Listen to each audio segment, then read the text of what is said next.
Dear students, पिछली classes में हमने बर्न के बारे में डिस्कस किया था और आई थिंक कि आपको सब कुछ अच्छे से समझ में आ रहा है। आई होप, मैं आशा करता हूँ कि आपको सभी चीज़ें अच्छे से समझ में आ रही हैं। और आज हम इस क्लास के अंदर डिस्कस करेंगे। पहले तो मैं आपको ये बता दूँ कि प्रीवियस क्लासेस में हमने क्या क्या डिस्कस किया है।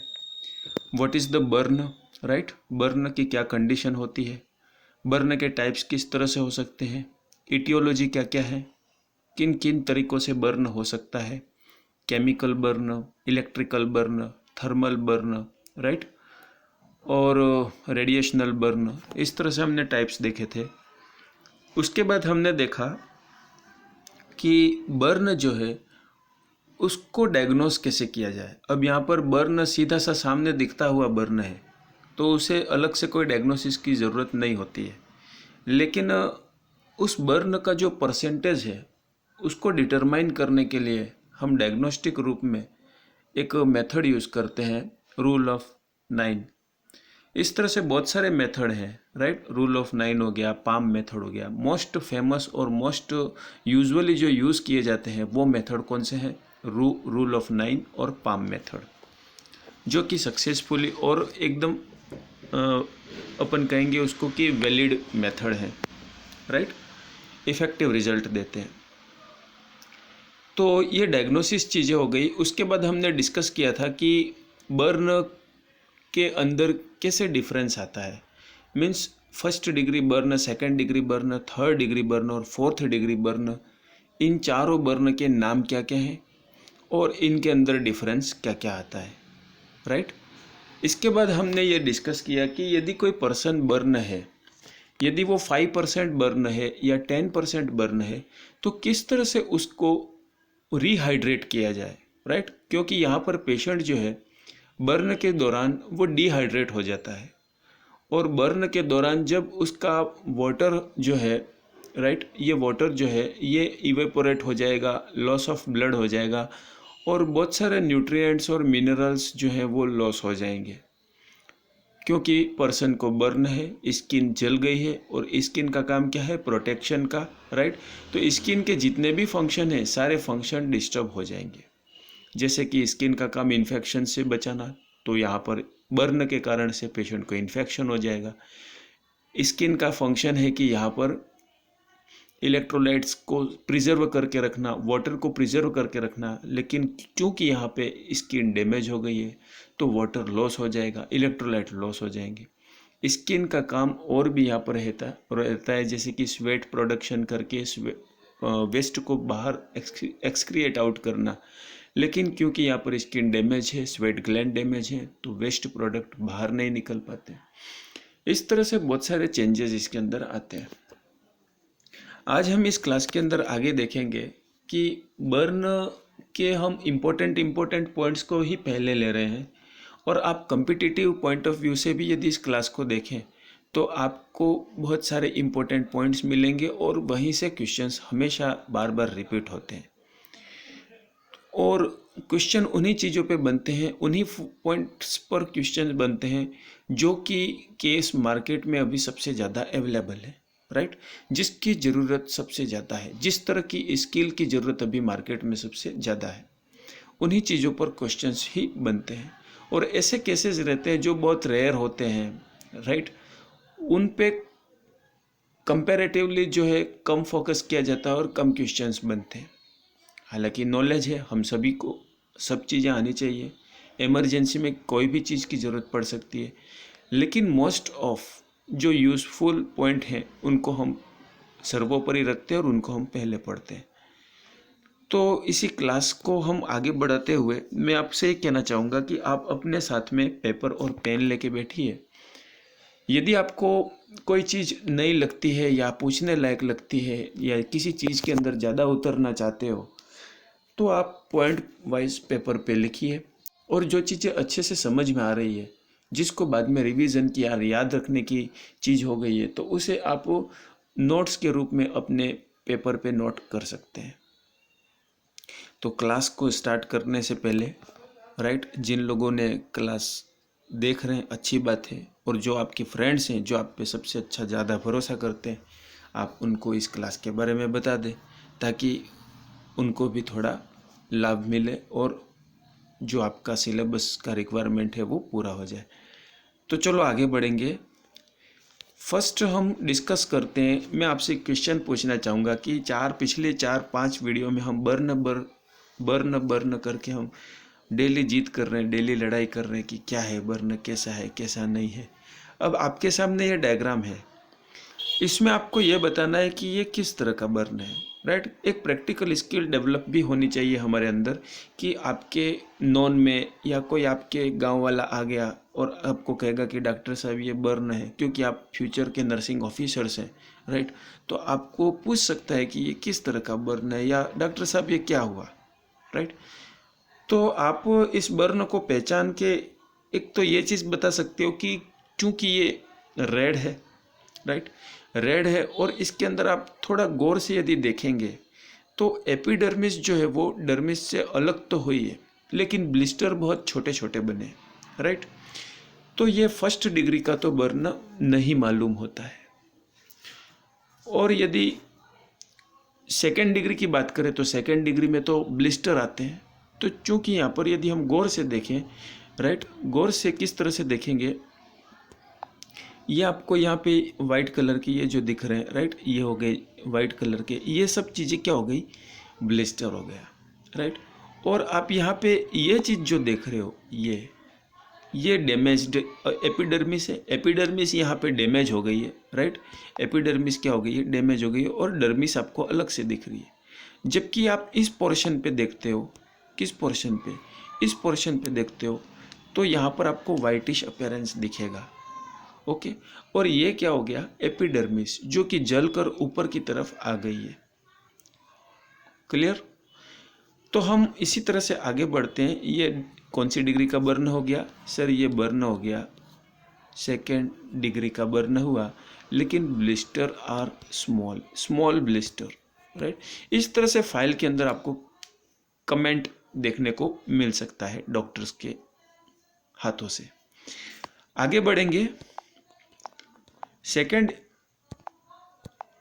आपका जो स्किल डेवलपमेंट के लिए मैंने जो प्लान किया है वो ये है कि इन डायग्राम्स को देख के आपको ये बताना है कि ये किस तरह के बर्न है।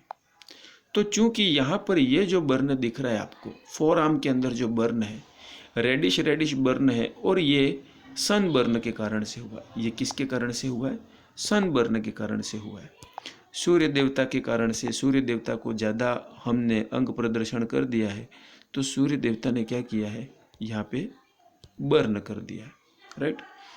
तो ये फर्स्ट डिग्री का बर्न हो गया।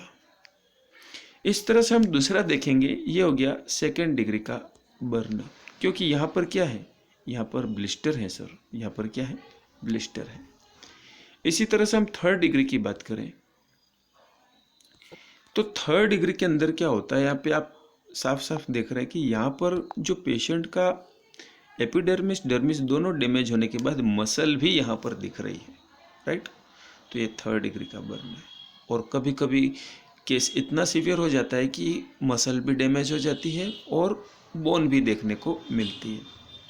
तो एक तरह से ये ऐसी कंडीशन है जिसके अंदर नर्व जो है, राइट, नर्व की बात करें अपन तो नर्व जो है वो नर्व बिल्कुल क्या हो जाती है, यहाँ पे डैमेज हो जाती है। अंदर की जो नर्व है वो डैमेज हो जाती है, और नर्व के डैमेज होने के कारण से कुछ बर्न ऐसे होते हैं जो सीवियर तो होते हैं, बट उनके अंदर पेन का लक्षण जो है वो नहीं होता है, no pain, right, no pain, pain का लक्षण उनके अंदर नहीं होता है। जबकि यहाँ पर हम देखें तो ईचिंग, फर्स्ट डिग्री के अंदर आपको ईचिंग देखने को मिलेगी।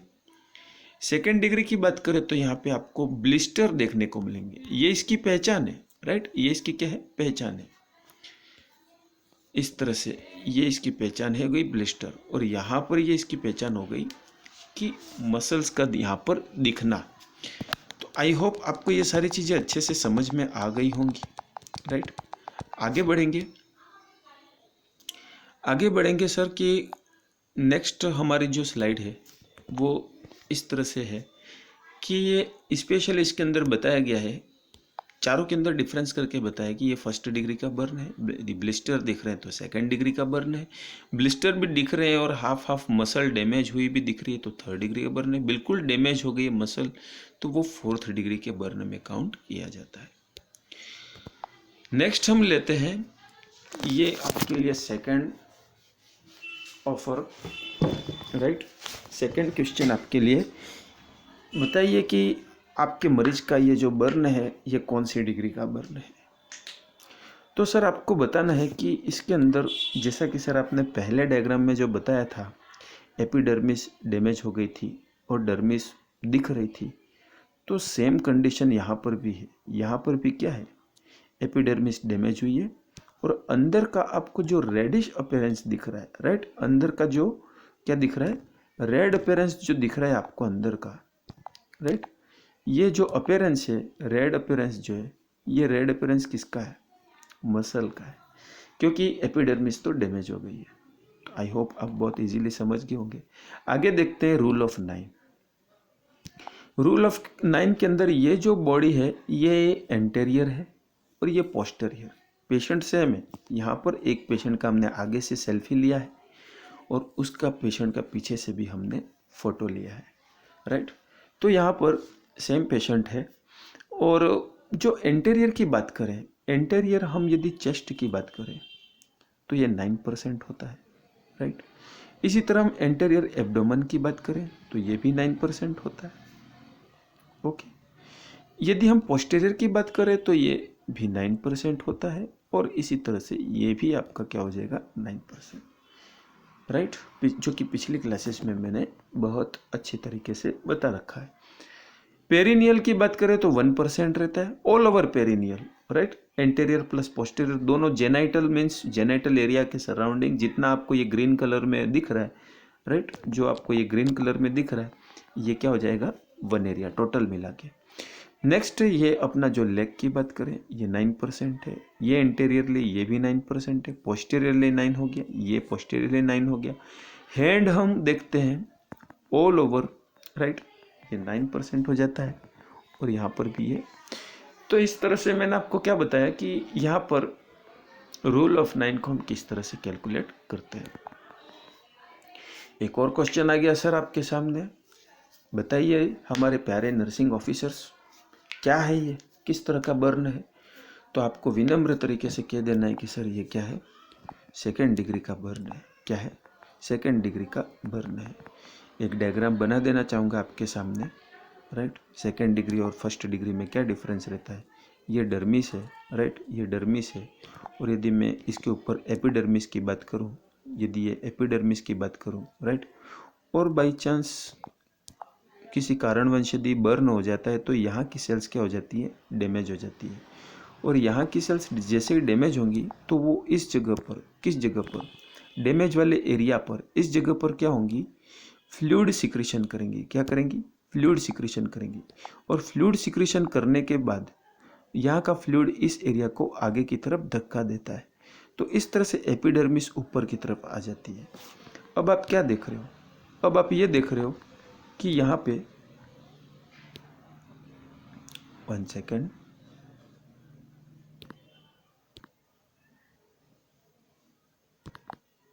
अब आप ये देख रहे हो कि यहाँ पे क्या हो रहा है, यहाँ पे ब्लिस्टर बन रहा है, राइट। तो ये वही एपिडर्मिस है जो कि ऊँट के ऊपर आ गई है। जब ये ब्लास्ट हो जाएगा तो अंदर का जो फ्लूइड एक्यूमुलेशन हुआ है वो यहाँ पे बाहर निकलेगा, जो कि प्रैक्टिकली आपको एक्सपीरियंस है। आगे देखेंगे what are the symptoms of the burn. तो हमारी आज की जो नेक्स्ट हेडिंग रहेगी वो रहेगी symptoms of the burn. Burn के सिम्टम्स क्या क्या होते हैं, राइट, बर्न के सिम्टम्स क्या क्या होते हैं। तो हम देखते हैं कि बर्न के सिम्टम्स किस तरह से होते हैं। तो पहला तो ये कि सेकेंड डिग्री यदि बर्न है तो ये क्या है, ब्लिस्टर शो करेगा, राइट। फर्स्ट डिग्री बर्न है तो क्या शो करेगा, ब्लिस्टर शो करेगा। यदि बर्न के अंदर नर्व डैमेज नहीं हुई है, राइट, तो वो पेन देगा, राइट, पेन उसके अंदर आएगा। और मोस्ट सीरियस जो पेन बर्न होते हैं वो पेनलेस होते हैं, right. Most serious, right, serious burn जो होते हैं वो कैसे होते हैं, पेनलेस होते हैं। आगे बढ़ेंगे, पीलिंग स्किन, स्किन बहुत खींची हुई और इस तरह से दिखेगी आपको क्योंकि वो श्रिंक हो जाती है जल के। फिर रेड स्किन, रेडनेस क्योंकि स्किन्स की जो सेल्स है वो इन्फ्लेम्ड हो गई है, रेड हो गई है। इसके बाद है शॉक, राइट, इस तरह से ये शॉक हो गया, पेल हो गया, कामी स्किन हो गई, वीकनेस हो गया, ब्लूइश हो गया। ये सारी चीज़ें सिम्टम्स आपको देखने को मिलेंगे। लेकिन यहाँ पर शॉक के बारे में मैं थोड़ा और ज़्यादा से डिटेल आपको बताना चाहूँगा। What is the shock? तो सीधी सी बात है कि यदि कोई बॉडी है, उस बॉडी के अंदर क्या है, फ्लूइड वॉल्यूम है, राइट। ये बॉडी और बॉडी के अंदर क्या है, फ्लूइड वॉल्यूम है। अब खुदा ना खास्ता यदि किसी कारणवश क्या हो जाए, यहाँ यदि स्किन डैमेज हो जाए तो ये फ्लूइड क्या हो जाएगा, बाहर आएगा। तो यदि बॉडी का यदि कवर यदि कहीं से डैमेज होता है तो बॉडी का फ्लूइड क्या हो जाएगा, बाहर आएगा। तो बॉडी के अंदर क्या हो जाएगा, फ्लूइड वॉल्यूम कम हो जाएगा। बॉडी के अंदर क्या हो जाएगा, फ्लूइड वॉल्यूम कम हो जाएगा। और बॉडी के अंदर जैसे ही फ्लूइड वॉल्यूम कम हो जाएगा, राइट, फ्लूइड वॉल्यूम कम हुआ मीन्स यदि कोई पर्सन है उसके अंदर क्या हो जाए, बर्न हो जाए, तो उसके अंदर ब्लड की कमी भी हो जाएगी और फ्लूइड की कमी भी हो जाएगी। और जब बॉडी के अंदर फ्लूइड की कमी हो जाती है तो वो फ्लूइड जो सर्कुलेट हो रहा है, जो वाइटल ऑर्गन्स तक जा रहा है, राइट, वो नहीं जा पाएगा, अपना प्रॉपर अमाउंट में न्यूट्रिशन, ऑक्सीजन सप्लाई नहीं कर पाएगा और एक शॉक की कंडीशन वहाँ पे आ जाती है, राइट।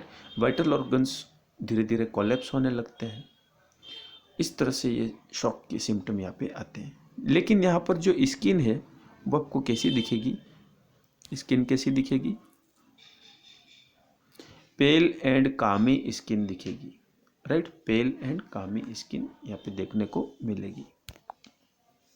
आगे बढ़ते हैं, स्वेलिंग, पेशेंट के अंदर स्वेलिंग देखने को मिलेगा, राइट, स्वेलिंग देखने को मिलेगा। वाइट और कैर्ड स्किन देखने को मिलेगी। अब यदि कोई बर्न पर्सन है, ये सपोज करो बर्न पर्सन है, उसका हैंड है, पहले दिन आप जो सूजन देखते हो, राइट, पहले दिन जो सूजन देखते हो तो नहीं दिखेगी। ये 12 घंटे से 24 घंटे की जब बात करें, धीरे धीरे ये स्वेलिंग बढ़ती जाएगी, इस तरह से होगी। दूसरे दिन आपकी उसकी सूजन देखोगे तो वो और बढ़ती जाएगी, तीसरे दिन और बढ़ती जाएगी, और एक दिन ऐसा आएगा धीरे धीरे बढ़ बढ़ के फिर वापस जब इसका ट्रीटमेंट स्टार्ट हो जाएगा, राइट, और जब अपना ये जो भी रेजिस्टेंस, इन्फ्लामेशन क्यों होता है, स्वेलिंग क्यों बढ़ती है, इन्फ्लामेशन क्यों होता है, इन्फेक्शन से फाइट करने के लिए। और जैसे जैसे बॉडी इन्फेक्शन पे कंट्रोल करने लगती है, ये सूजन वापस कम होती जाती है, राइट। तो इस तरह से ये इनके अंदर स्वेलिंग के अंदर स्पेशल चेंजेस आते हैं। आगे बढ़ेंगे,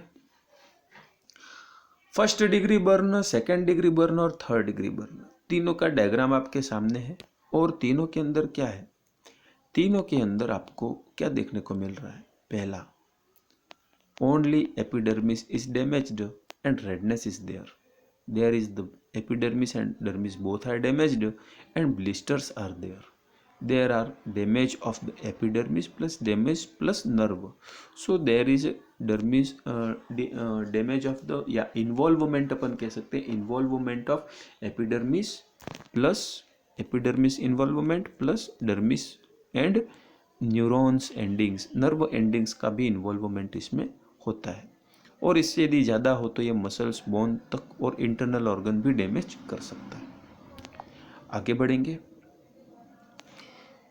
मैनेजमेंट, राइट, ये अपनी जो स्लाइड है वो मैनेजमेंट की है, राइट, कंफ्यूज नहीं होना है, ट्रीटमेंट लिखा हुआ है यहाँ पे, राइट। और ये जो मैनेजमेंट की स्लाइड है इसमें क्या है कि आपको 1 सेकेंड, यस, फर्स्ट ट्रीटमेंट तो ये रहता है कि silver sulfadiazine, right, silver sulfadiazine is most important, बहुत ही ज़्यादा इम्पोर्टेंट और बहुत ही फेमस, राइट, फेमस मेडिसिन है silver diazepine, sorry silver sulfadiazine. Silver sulfadiazine जो है वो बहुत फेमस ऑइंटमेंट है जो कि बर्न का एक तरह से बहुत अच्छा दुश्मन है, राइट। यदि कोई पर्सन को बर्न हो और उसमें होने वाले इन्फेक्शन को रोकने के लिए सिल्वर सल्फाडाइजिन एक क्लासिकल एग्जाम्पल है। यहाँ पर antiseptic agent of the topical treatment of burn wound among the silver based product, right. ये सिल्वर बेस्ड प्रोडक्ट पे रहता है और still appears to be most widely used despite being associated with the poor healing outcome, right। तो SSD भी बोलते हैं इसको, सिल्वर सल्फाडाइजिन बोलते हैं। सेकेंड नंबर पे अपन लेते हैं तो पेट्रोलियम जेली, राइट। पहला सिल्वर सल्फाडाइजिन बताया, सेकेंड, राइट। दौड़ना नहीं है, कंफ्यूज नहीं हो जाना इधर उधर, बर्न हो गया क्या करे बर्न हो गया, ऐसा नहीं करना। सिल्वर सल्फाडाइजिन आपको लगाना है। सेकेंड है पेट्रोलियम, राइट। थर्ड है एलोवेरा, राइट। आयुर्वेदिक ट्रीटमेंट हो गया, नो साइड इफेक्ट। और यहाँ पे एंटीबायोटिक ऑइंटमेंट या allergic reaction. Do not use the cream, lotion, oil, kerosene, butter, ये जो गाँवों में जो ये चीज़ें करते हैं ना, ये बिल्कुल नहीं करना है, राइट। क्रीम नहीं लगा देना है, लोशन नहीं लगाना, ऑयल नहीं लगाना है, कॉर्टिसोन नहीं लगाना, क्योंकि ये सब चीज़ें तो बैक्टीरिया को और क्या देंगे, इनवाइट करेंगे, वेलकम करेंगे उनका, आओ बैठो हम पे, ग्रोथ करो, आप इन्फेक्शन करो आराम से, ये सब बोलेंगे ये बैक्टीरिया को। इसलिए इन सब को हटा देना है, इनको अवॉइड करना है। ये सब ओल्ड मेथड थे, तब शिक्षा की बहुत कमी पाई जाती थी, लेकिन अभी हमने पढ़ लिया है कि हमको सिल्वर सल्फाडाइजिन लगाना है और पेट्रोलियम या एलोवेरा लगाना है। आगे बढ़ेंगे ट्रीटमेंट में क्या है कि यहाँ पे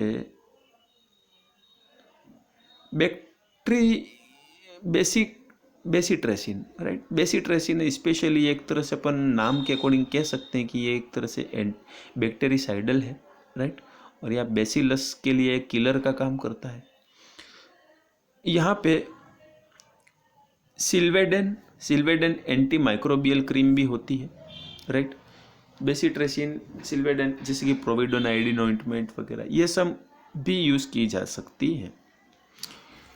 यहाँ पर 10 से 12 आवर्स अपार्ट, राइट, मतलब कि 2 times per day, right, 2 times per day लगाना है, 10 से 12 आवर्स अपार्ट, मतलब कि बीडी के रूप में लगाना है। सुबह 10 बजे, शाम को 10 बजे, 12 घंटे के अंदर। Apply bacitracin ointment twice a daily, 2 बार। More often if your face get dry, gauze is needed on the face. यदि फेस पर भी इस तरह से बर्न है तो गॉज की सहायता से फेस पर भी इसे अप्लाई करना है। तो ये सारी चीज़ें मैंने बताया। सिल्वर सल्फाडाइजिन हो गया, दूसरे नंबर पे मैंने पेट्रोलियम जेली बताया, तीसरे नंबर पे मैंने एलोवेरा बताया, चौथे नंबर पे मैंने बेसिट्रेसिन बताया। ये सारा मैनेजमेंट किसका है, इमरजेंसी बर्न का, राइट। तो ये सब चीज़ें क्या थी, इन्फेक्शन से बचने के लिए थी, बर्न को हील करने की थी। लेकिन बर्न के होने से इंटरनल कोई ऑर्गन्स हैं, उन पे क्या क्या है, मतलब कि मैंने अभी तक ये बताया कि यदि कोई सुपरफिशियल बर्न है या ऐसा बर्न हो कि उसका सिम्टोमेटिक ट्रीटमेंट उसको सही कर दिया जाए, तो उसके लिए हमने बात करी थी। लेकिन अब ये ऐसा है कि यदि कोई सीरियस बर्न आ जाता है, इमरजेंसी कंडीशन आती है, हमारी प्रायोरिटी ये रहती है, जैसे कि हाथ जल गया, हाथ की अंगुली जल गई, पैर की अंगुली जल गई, तो इसके अंदर कोई एयरवे चेक करने की ज़रूरत नहीं है या CPR देने की ज़रूरत नहीं होती है, राइट। उसमें उतना फ्लूइड हाइड्रेशन, रिहाइड्रेशन का कैलकुलेशन करने की ज़रूरत नहीं होती है। तो उसके लिए हमने फर्स्ट एड लेवल पर ऑइंटमेंट लगाने की बात कही थी। लेकिन यदि ICU में ड्यूटी कर रहे हैं या इमरजेंसी में ड्यूटी कर रहे हैं, कैजुअल्टी में ड्यूटी कर रहे हैं, और वो एक तरह से डिस्ट्रिक्ट हॉस्पिटल है या CHC है, वहाँ पे अभी दिवाली है, जैसे कि जलने वाले लोग, राइट, भगवान करे ऐसा ना हो, पर केस आएंगे अभी, तो अभी के नर्सेस को किस तरह से रेडी रहना है। तो यदि सीरियस पेशेंट है, वो 10% 15% का बर्न का पेशेंट है, चेस्ट बर्न है उसका, इस तरह से बर्न है कि बहुत सारा फ्लूइड लॉस हो गया, राइट, या बर्न का परसेंटेज ज़्यादा होने से फ्लूइड इलेक्ट्रोलाइट लॉस होते। तो यहाँ पे फ्लूइड और इलेक्ट्रोलाइट के लॉस होने के कारण से कौन कौन से वाइटल ऑर्गन्स अफेक्टेड होते। तो यहाँ पे असेसमेंट के अंदर हमको सबसे पहले लेना है airway assessment, right, airway assessment लेना है। सेकंड नंबर पे हमको ब्रीदिंग वगैरह चेक करना है, राइट। इनहेलेशन, रैपिड एयरवे, ये चेक करना है। सर्कुलेशन प्रॉपर है कि नहीं है, राइट। फ्लूइड रिप्लेसमेंट जो आप फॉर्मूला के रूप में देते हो वो देना है। डिसेबिलिटी तो नहीं हुई है कहीं, डिसेबिलिटी का मतलब कोई ऑर्गन बिल्कुल ही ख़त्म हो गया, लॉस हो गया, राइट। फिंगर बिल्कुल जल गई, राइट। हैंड बिल्कुल ख़त्म हो गया, तो उसको हम डिसेबिलिटी कहेंगे। डिसेबिलिटी कंपार्टमेंट सिंड्रोम तो नहीं है। कंपार्टमेंट सिंड्रोम का ये मतलब है, कंपार्टमेंट सिंड्रोम एक तरह से इम्पोर्टेंट भी है और ये अक्सर कम्पिटिटिव एग्जाम्स में पूछा जाता है, राइट। यहाँ से क्वेश्चन बनता है अक्सर कम्पिटिटिव एग्जाम्स में कि कंपार्टमेंट सिंड्रोम क्या है। तो कंपार्टमेंट सिंड्रोम वही है कि आपके जो मसल्स है, मसल्स के अंदर अलग अलग कंपार्टमेंट बने हुए होते हैं, अलग अलग सेगमेंट बने हुए रहते हैं, लेकिन जब वहाँ का टिश्यू डैमेज हो जाता है तो वो फ्लूइड, सारा फ्लूइड किसी एक कंपार्टमेंट के अंदर इकट्ठा हो जाता है, स्वेलिंग आ जाती है, राइट। उसी को अपन कहते हैं कंपार्टमेंट सिंड्रोम। और इस तरह का डैमेज है जो वो एक तरह से ऐसा डैमेज माना जाता है कि वो एक तरह से सीवियर डैमेज, उसे हीलिंग में बहुत टाइम लगता है, या अपना कंप्लीटली मीन्स आप कह सकते हो एक तरह से वो हमेशा के लिए आप उसको सही नहीं कर सकते, राइट। तो यहाँ पे ये कंपार्टमेंट सिंड्रोम है। डिसेबल, जो चीज़ पहले थी अब हमने खो दी, वो वाली बात हो जाती है यहाँ पे। आगे बढ़ेंगे। Exposure, percentage area of burn, right. Percentage area of burn का मतलब वही है जो मैंने आपको बताया कि TBSA क्या है, कितना है, वो हमको कैलकुलेट करना है। तो इस तरह से ये सारी चीज़ें हमको असिस करनी है। मैनेजमेंट पॉइंट क्या है, असेंशियल मैनेजमेंट पॉइंट, पहले तो आप असिस करो, फिर आपको मैनेज करना है पेशेंट को। तो पेशेंट को मैनेज कैसे करोगे? सपोज आपके पास कोई बर्न पेशेंट आ जाता है तो आप उसको इस तरह से असिसमेंट तो कर लोगे, और यदि उसकी बर्निंग जो है, अब जैसे कि यहाँ पे क्या है, जैसे कि यहाँ पे इस तरीके से इन पॉइंट को बताया है कि आप यदि किसी हॉस्पिटल में या कहीं पे ड्यूटी कर रहे हैं या कहीं पे भी हैं, तो आसपास के पर्सन यदि बर्न से सफर्ड है, वो यदि और जल रहा है ऐसा कुछ है, तो उस बर्निंग को स्टॉप करना है, राइट। ABCDE चेक करना है। ABCDE ऊपर जो आप असिसमेंट की बात कर रहे हो, यही सब चीज़ें क्या है, ABCDE है, राइट। इसके बाद है डिटरमाइन द परसेंटेज एरिया, वो भी ऊपर बता रखा है। और good IV access and early fluid replacement, जल्दी से जल्दी 24 घंटे के अंदर हमने जो फॉर्मूला के अकॉर्डिंग जो भी रीति रिवाज से देना पड़ता है वो पेशेंट को दे देना है, जो कि अपन ने पहली क्लासेस में पढ़ रखा है, पिछली क्लासेस में देख रखा है। आगे बढ़ेंगे। Airway, right. एयरवे, सॉरी, ये यहाँ तक तो हमने देख लिया है, ओके। नेक्स्ट है यहाँ तक सीवियर, ये देख लिया है, ये देख लिया है। नेक्स्ट ये देखेंगे severity of burn determined by burn surface area. यदि बर्न आपका 10% है और दोस्त का बर्न 5% है, तो समझ लेना कि आप ज़्यादा सीरियस हो, राइट। परसेंटेज पे डिपेंड करता है कि कितना सीवियर है। दूसरा डिपेंड करता है डेप्थ पर, कितना गहरा है, राइट। सिर्फ डर्मिस को डैमेज किया है, या उसके नीचे मसल को भी डैमेज किया है, या उसके नीचे बोन को भी डैमेज किया है, या ऑर्गन्स को भी डैमेज किया है, तो वो भी एक तरह से सीवियरिटी बताता है। और दूसरा लास्ट है अदर कंसिडरेशन। अदर कंसिडरेशन का मतलब ये है कि इंटरनल ऐसे लॉस, जैसे कि कोमा हो जाना, शॉक हो जाना, नर्व डैमेज हो जाना, ऐसे लॉस जो कि आपकी सेकेंडरी और अदर पैथोलॉजी क्रिएट कर लेते हैं, तो वो अदर कंसिडरेशन में आ जाएंगे। लास्ट पैराग्राफ आपका ये लिखा है कि morbidity and mortality rises with in increase the burn surface area, it is also rises with the increasing the age, so that even small burn may be fatal in elderly people। elderly people में क्या होता है कि वो छोटा मोटा भी यदि जल जाते हैं तो उनके लिए फैटल कंडीशन हो जाती है, वो बहुत सीवियर माना जाता है उनके लिए, राइट। स्मॉल बर्न भी उनके लिए बहुत सीवियर होता है। तो यहाँ पर सिर्फ परसेंटेज से अपन बर्न को सीवियरिटी का दर्जा नहीं दे सकते या सीवियरिटी डिटरमाइन नहीं कर सकते, साथ में एज भी देखनी है, क्योंकि एक 5% वाला ओल्ड पर्सन है और एक 5% वाला एडल्ट है, तो यहाँ पे ज़्यादा सीवियर ओल्ड हो गया, राइट। दोनों बराबर नहीं हुए, ओल्ड की कंडीशन सीवियर मानी जाएगी, राइट। ओके, आगे बढ़ेंगे। Rule of 9, right.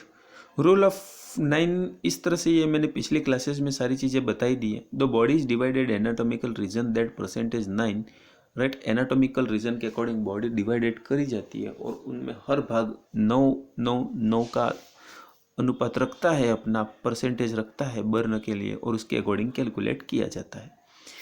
और इस तरह से ये एडल्ट का क्या है ये मैंने आपको बता दिया है, राइट। इस तरह से ये बेबी का भी है, ओके। अब लास्ट एक चीज़, ये सारे डायग्राम मैंने क्लासेज में बता दिए हैं पहले। एक चीज़ ये बतानी थी आपको कि फर्स्ट डिग्री का जो बर्न है उसके लिए सन बर्न जो है वो इटियोलॉजी रहता है। सेकेंड डिग्री बर्न क्यों होता है? Contact with the hot liquid, गर्म पानी आने से ये फफोले बनते हैं। और थर्ड डिग्री का जो बर्न है वो फायर, इलेक्ट्रिसिटी, प्रोलॉन्ग्ड, इन सारी चीज़ों से होता है। इसमें एरिथमा, पेन और एब्सेंस ऑफ ब्लिस्टर होते हैं। इसके अंदर रेड मोल्टेड फ्लैश बर्न होता है और इसमें एब्सेंस ऑफ ब्लिस्टर होता है, राइट। इसके अंदर प्रेजेंस ऑफ ब्लिस्टर होता है और इसके अंदर एब्सेंस ऑफ पेन हो सकता है, एब्सेंस ऑफ पेन हो सकता है, ओके। इंपॉर्टेंट पॉइंट आपको यहाँ पे ये बताना चाहूँगा कि greater than 15% burn in adult वो सीरियस बर्न माना जाता है, और greater than 10% burn in child also serious burn. यदि एडल्ट के अंदर 15% बर्न से ज़्यादा है तो वो सीरियस माना जाता है, और चाइल्ड के अंदर 10% से ज़्यादा बर्न है तो वो भी सीरियस माना जाता है, राइट। और यहाँ पे ये सारी चीज़ें मैंने बता रखी हैं पिछले क्लासेज में, राइट। सिंपल है, इम्पोर्टेंट पॉइंट है, ये क्वेश्चन बनते हैं यहाँ से। तो इस तरह से ये सारी अपनी क्लास फिनिश हो गई और एक असाइनमेंट है, right the assignment on NCP. Okay, right assignment on the NCP for the patient with the anterior chest burn. कोई आपका पेशेंट है जो आगे की चेस्ट पे जल गया है और आपको उसके लिए क्या करना है, नर्सिंग केयर प्लान बनाना है, ओके। नर्सिंग केयर प्लान बनाना है, और जिन लोगों ने ये क्लास अटेंड करी है वो मुझे इन्फॉर्म करें ताकि मैं आपकी अटेंडेंस प्रेजेंट लगाऊं। All the best.